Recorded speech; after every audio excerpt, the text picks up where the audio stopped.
আলাইকুম।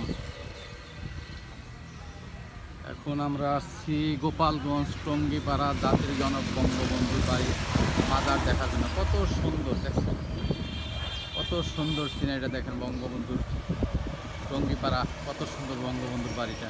গোপালগঞ্জ টঙ্গিপাড়া দেখার মতো জায়গা, কত সুন্দর জায়গায় আজকে আমরা যে ঘুরতে আসলাম। এখানে দেখেন কত সুন্দর সিনারি, কত সুন্দর গাছপালা, পশু পাখি, কত লোকজন চাষারা কাজ করতেছে। এই যে ধান চাষ করতেছে এখানে, কত সুন্দর ধানের চাষ। হ্যাঁ দেখতেছি, কত সুন্দর জায়গায় আসলাম আমরা। দেখছেন, এই যে আমার এক বন্ধু রিপন বাড়ি নিয়ে আসলাম, আমরা বঙ্গবন্ধুর মাজার দেখলাম। কত সুন্দর জায়গা, এই যে চাষারা কাজ করতে আছে, আমার বন্ধু রিপন ভাই মাথায় করতেছে। খুব সুন্দর দেখার মতো জায়গা, কত সুন্দর। হ্যাঁ দেখার মতো অনেক সুন্দর জায়গা।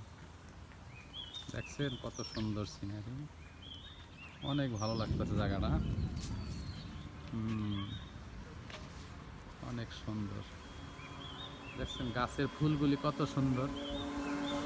এই সুন্দর দৃশ্যটা আমরা কোথায় পাবো?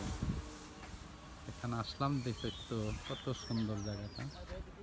ওই যে একটা লেক, অনেক সুন্দর, কত সুন্দর লেক। আমরা ঘুরে ঘুরে দেখতেছি, অনেক সুন্দর একটা লেক দেখার মতো। এটা হইছে গোপালগঞ্জ টঙ্গিপাড়া বঙ্গবন্ধুর মাজার বাড়ির সামনের অংশটা। কত সুন্দর দেখা যাচ্ছে, সামনের গ্রাম অনেক সুন্দর। এই তো সেই লেক, লেকটা কত সুন্দর করছে দেখার মতো, অনেক সুন্দর, অনেক সুন্দর, কত সুন্দর।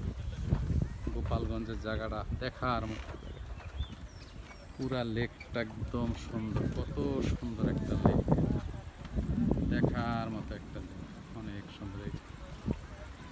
অনেক বয়স্ক আঙ্কেলরা ধান কেটে মাথায় করে নিয়ে যাচ্ছে, অনেক সুন্দর।